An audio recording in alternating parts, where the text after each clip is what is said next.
House to Home, presented by Remax Diamond Realty.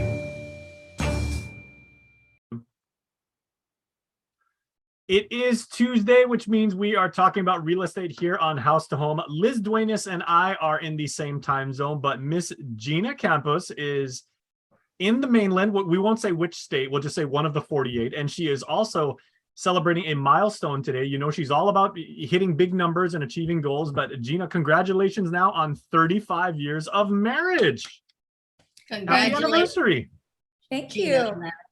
Okay, so how does an award-winning realtor and someone who promotes, you know, the practice of good ethical real estate management, how do they celebrate their 35th anniversary?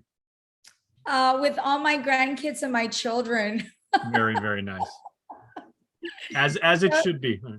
Yeah. Okay, well, if you go to Disneyland, then tell Mickey Mouse I said what's up. I will. What's up? Yeah, he owes me some money, but you know, we'll talk about that another time. But that's another episode. Exactly. But what we're talking about today is something that I'm sure, you know, the Disney Corporation is very, very familiar with, is zoning.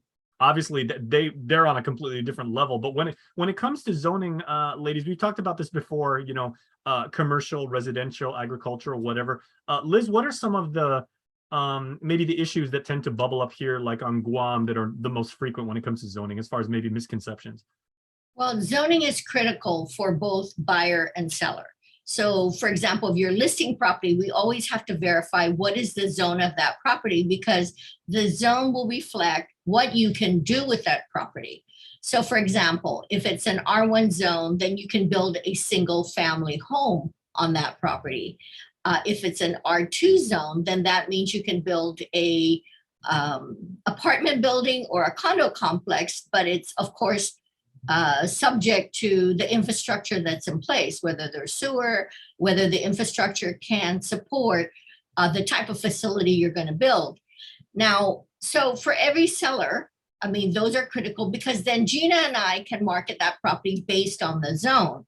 Now, if you are buying the property, and let's say you want to build an apartment or a condo, but the zone you're purchasing is an R1 zone, or you want to have some rental property, maybe multiple rental units, then there are limitations. That's only considered for a single family home.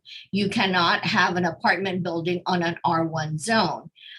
Same thing is applicable with the commercial zone and industrial zone. Those are also, so for an industrial, for example, you can build a warehouse, you can do some type service on that property with an industrial zone, like a power plant or something. It has to be within that particular zone.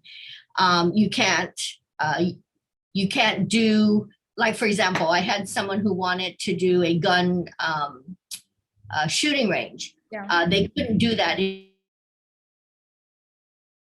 M1 zone.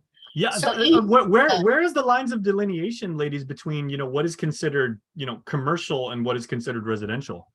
Like, how do you know, like, the difference between like a power plant and say like a home storage units? Well, most properties are already zoned in Guam, and land management has a zoning map.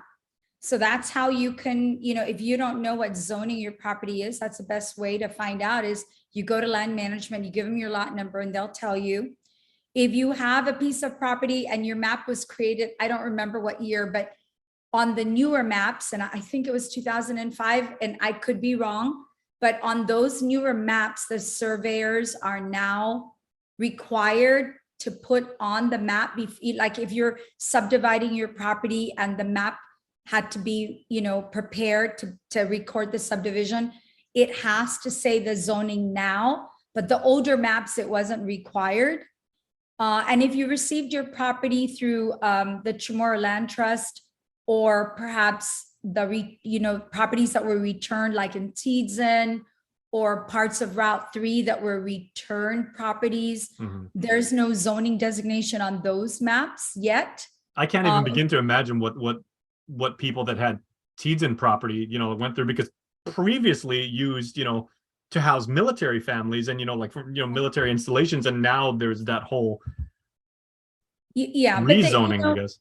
The government more or less addressed that for Tizen. They had Right. given property owners, there's a period in time where they have the opportunity to designate their zone. But the reason it's important, and the reason, like, if you call us, if you call Liz or myself and you say, I'm looking for a piece of property, we're going to ask you a lot of questions. And the reason we ask is we have to advise you that, like, for instance, if I have somebody who's looking for a daycare and they assume that you could put a daycare in a residential area, actually you cannot anymore. It used to be that you could put a daycare in a residential area, but you can no longer do that. Now, in order to do a daycare, and I think people are noticing this is part of the reason daycares are in a lot of commercial buildings, which I feel is inappropriate, but that's the designation. That is interesting, because Yeah. you can think practically a daycare would be a perfect thing to be situated in a residential area, because parents could just walk their kids down there, drop them off, or to under the care of a nanny or the business. But now Yeah. you're saying it actually has to be in a commercial. It has to be in an R2 multiple family or commercial. And so, I personally don't think that's a good use.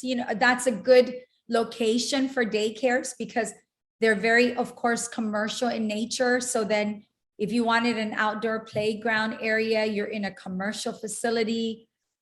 I don't know. To me, it doesn't work as well as when they were allowed to be in residential homes. Okay, can we take a practical example, Liz? Maybe I'd like to pose this question to you. How about our friends over at Island Girl Power, right? Like on Iseng Song Road. I mean, it is literally what Gina just said. It's got there's an outdoor area. I mean, it's a nonprofit organization, but it's right in the middle of a very densely populated part of Derido. Just bear in mind, any permitting is governed, the government regulates that. So for example, if you wanted to put a daycare in that area or the girl power, parts of the properties on Moraine Drive or major streets, some of them may be designated commercial, but it's not necessarily so. So for example, someone has a property that's maybe fronting the road and they think, okay, it's commercial. They still have to verify because there is a period where if you had two zones, let's say the front portion is commercial, but the rear side is residential. The old rule was you can pick the zone. I want commercial, therefore my whole lot will be considered commercial. But then they changed that. So now if you have two zones, which is referred to as a split zone, then you have to go before the GLUC, the Guam Land Use Commission, and request that property be zoned commercial. So if it's a split zone, you have to pick. You have to say, I want this all commercial zone, but then you have to go through all the hoops required by the GLUC. So it's an application process, which does take a while. But the zoning, again, as Gina puts it, we'd always say, what is your intent in purchasing this property? Because if you want to put a daycare, but it's zone R1, that won't happen. Right. You can go before the GLUC and request for a variance. That's, that's again, and you're subject to their approval. Okay, now so Gina, let me ask you, because you've been doing real estate professionally, like on Guam, almost as long as you've been married. So, we're talking to someone with, better than 3 decades of experience. Have you ever seen a piece of property, and however it's zoned, have you ever seen, because we've talked about zoning and then rezoning, have you ever seen it be rezoned where it changes classifications like 2 or more times? Oh yeah, absolutely. It happens all the time. Yeah. Okay. Yeah. But the thing that we're concerned with is, Liz is mentioning, when you call us and you're looking for a particular piece of property, that is exactly the reason that we ask you a lot of questions, is because we want to make sure that when we sell you something, your intended use is allowed. And if it's not, and you still love that property, then Jason, that's where you can go in and rezone it. Absolutely. But we need to tell you that because it's a time-consuming process that will cost you money. Mm-hmm. And so if you how much time and how much money? Well, the time is a variable. The time is variable because it really depends on the government schedule. And That's there right. is no straightforward answer to that. You know, I mean, we're going to have to say it depends. And I always say, you know, you're dealing with the government. There's no way I can predict that. Absolutely not. Sure. But the other thing I want to point out, and it has happened, where someone bought a piece of land in Barragata somewhere, and they thought it was zone R2, and they could build an apartment building. What they were looking at was the lot number description, and at the end, it said R2. R2 is remainder 2. That has to do with the survey and the number of parcels they broke it down into. But someone bought it thinking, hey, I'm buying it because I want R2 zone and build an apartment building. Do not look at the lot numbers. Check with the government, or we as agents will check it for you to say, hey, this is zone R2, which is sufficient for you to build your apartment building. Ask the right, you know, that's why we always ask the questions. And it sounds like this could be potentially a very, very confusing and frustrating process, but it's good that we have like learned professionals like yourselves and your brokerage to like help navigate these waters, because it seems like for a newbie like me, it seems like this could become like very, very confusing very quickly. Confusing, and it can cost you money. But honestly, when it comes to rezoning, your agent really should guide you there, because this is something that professionally we're obligated to know about these things and disclose these things to you so that you can make a better decision about property you're buying in. And it isn't just commercial or multifamily, or, you know, even if you're buying a home and let's say you buy a home and it looks like it's a duplex, we're always conscientious about that, because some duplexes exist and they're not legal. So even if you're looking at residential and you fall in love with a piece of property because you think it has potential, you could live there and it's going to earn you money. But if it's not legal, then it's not an investment. Now it's a liability. And those are the things that your agent or Liz and myself, those are the things we could point out to you and tell you, this is how you can correct it so that it is an investment. And this is what you'll need to do in the future when you want to sell it. Perfectly said. Well, tell you what, ladies, my two agents are absolutely wonderful, and I rely on the both of you for your expertise.